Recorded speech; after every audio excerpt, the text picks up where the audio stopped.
r/AskReddit.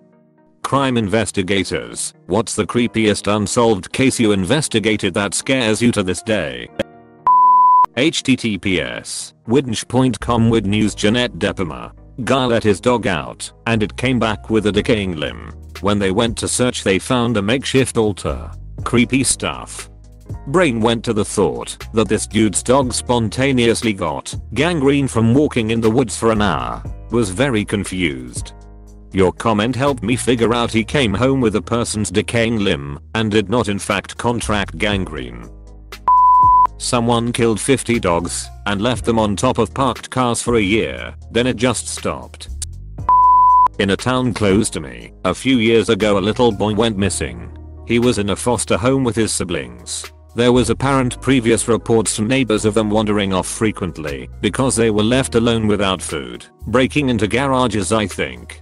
He was reported missing by the foster mom. She went on TV and everything I think I remember. There were so many search parties. We live in the desert so there's a lot of open land. I stopped hearing things about it. Eventually I asked one of my buddies who works in that PD and he told me they never got any real answers. They found remains years later that they believed to be his in a canal, but it had been so long not much was left. Also they think wild animals had probably spread what was left of the remains around after all these years.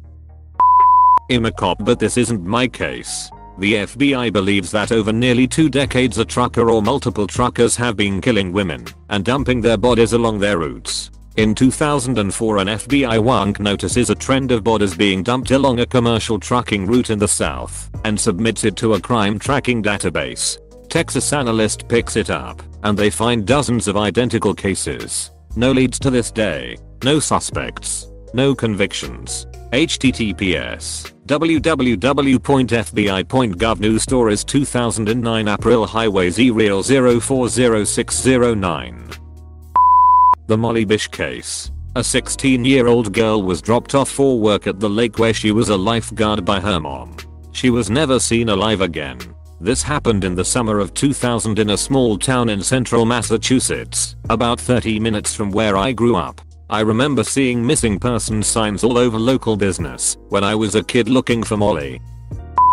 Back in the early 80s a 16-year-old boy was walking home from a party about a mile from his house when he was intentionally hit by a vehicle and dragged by the vehicle before being dumped in front of his house for his father to find his body in the morning. The police say they have suspects, but not enough evidence to make any arrests. There are still posters all over the town and surrounding areas with his picture asking for information more than 35 years later. Really a tragic story that needs closure. Edit. This is the Eric Cross case, and I'm not an investigator, just a local.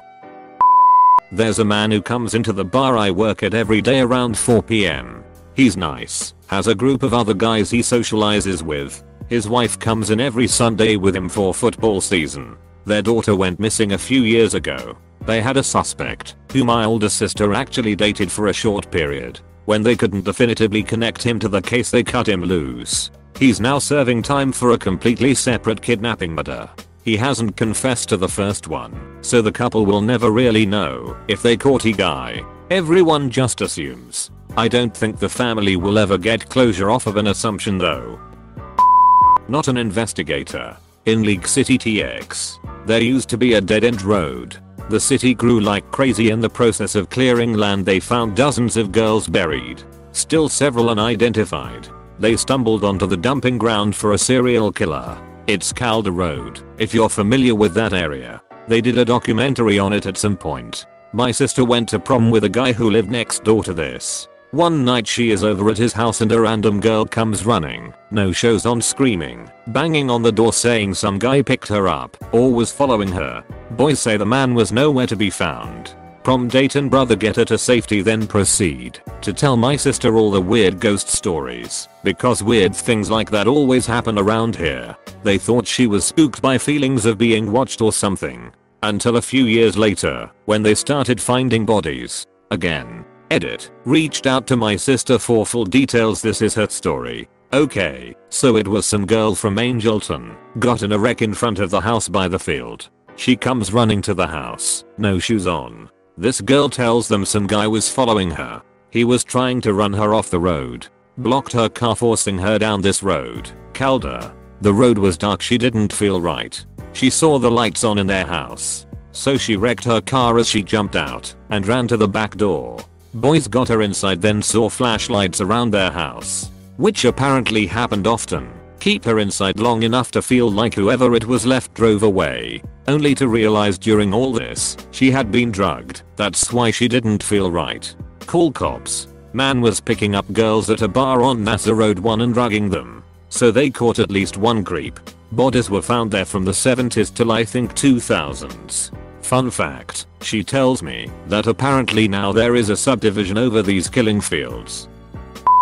At my first apartment, someone was stringing up dogs in the trees behind houses with their throats cut and bled dry. Serial killer behavior, obviously just killing them to kill them. Worked on that case a couple weeks, but after 4 or 5 dogs, it just stopped, and my bosses wouldn't let me work on it anymore with all the real crime going on.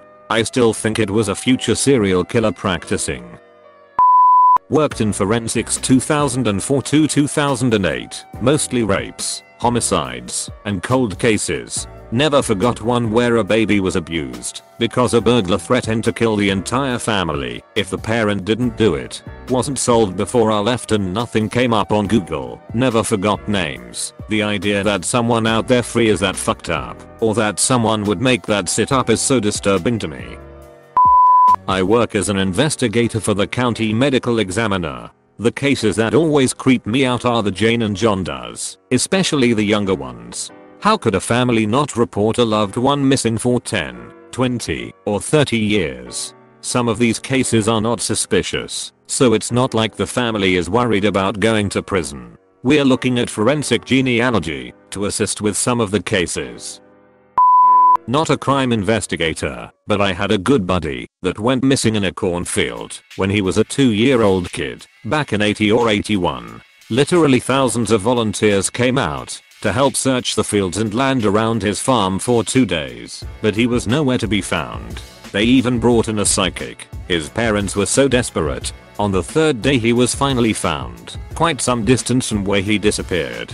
His parents still think to this day that he was abducted, but because of all the media attention and people searching for him, the kidnappers returned him, pretty much just dropping him off and hightailing it out of there. Definitely thought you meant abducted by aliens at first, and I was like, well yeah, it's a cornfield. 2 girls in their 20s round, murdered in their car. McDonald's food in their laps, windows up, doors locked, no sign of a struggle. Was my last case I ever worked 3 years ago. No suspects have been arrested. Edit. I was an investigator for the medical examiner. My job was to document facts, not solve the crime. Local law enforcement is responsible for the solving. Thanks for watching. If you liked my video, go ahead and check out my other content, and also don't forget to like and subscribe for new videos. If you loved the video, leave a comment.